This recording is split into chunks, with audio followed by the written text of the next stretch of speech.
A man walks into a California desert to escape addiction in 1958.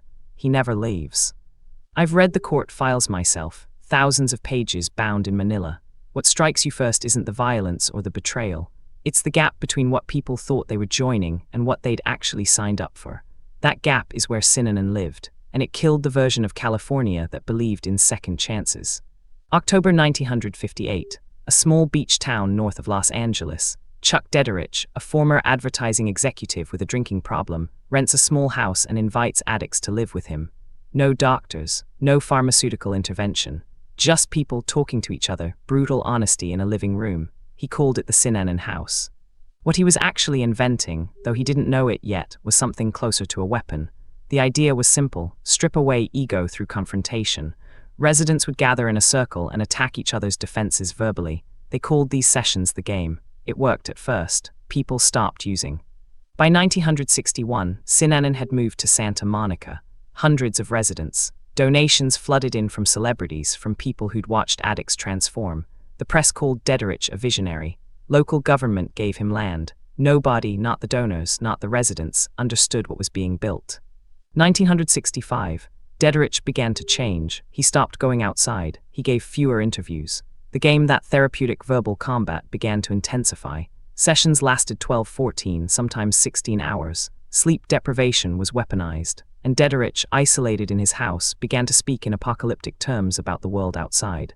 He declared Synanon a religion, not metaphorically, a literal faith with Dederich as its prophet. Members cut off contact with families. Children born inside Synanon were separated from parents at age 6. The compound rules multiplied daily. You couldn't leave without permission. You couldn't speak to outsiders. By 1970, Synanon controlled millions in property.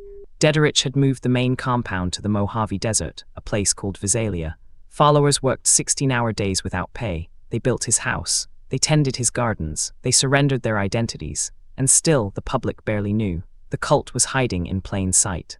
Then in 1972, something shifted. Dederich announced a new doctrine, the Synanon Imperial Marines, armed guards, weapons training. He was preparing for what he called the end times, a societal collapse only Synanon would survive. Members who questioned this were beaten. I've read witness statements from that era. The violence was systematic. 1978, a man named Joe Musico tried to leave. He made it 3 miles before guards caught him. They beat him unconscious. When he woke, his legs were broken. The compound had a dungeon. This wasn't metaphorical. Synanon had become a prison, and nobody on the outside could see the bars. The authorities, county sheriffs, the state attorney general had heard rumors, but Dederich was clever. He'd cultivated relationships with local officials. Donations went to the right people. Lawyers were on retainer. Each time an investigation began, it stalled. The system designed to protect people was working for the cult. 1979, a woman named Debbie Bohlender escaped. She'd been held for months, isolated, psychologically demolished. Her testimony triggered the first real investigation. But by then, Synanon had already started destroying evidence. Files burned. Witnesses were coached. Dederich, now in his 70s, remained untouchable. 1980, the violence escalated. Synanon members planted a rattlesnake, a live, venomous rattlesnake, in the mailbox of a lawyer investigating them. The lawyer survived. But this act, this deliberate attempt at murder, finally broke the dam. Media attention exploded. Former members began speaking. The truth, after 22 years, was finally visible. Criminal charges followed. Dederich was arrested for conspiracy to commit murder. But here's what haunts me about this case. He never went to prison. Prosecutors offered a plea deal. He pleaded no contest. He served no time. He died in 1997 in a hospital bed, a free man. Synanon formally disbanded in 1991. What remained was wreckage. Over 1,000 people had cycled through the compound. Families were shattered. Children born inside had no education, no social skills, no concept of the world outside. Some took decades to recover. Others never did. The most chilling part, Synanon started as something real. Addiction recovery was genuine. The early residents did get clean. But there's a pattern in cults I've observed across continents. The moment the mission becomes secondary to the leader's power, the machinery of control accelerates. Synanon proves that transformation can happen invisibly. Today, the desert where Synanon stood is quiet. The buildings are gone, but the psychological damage persists in survivors and their descendants.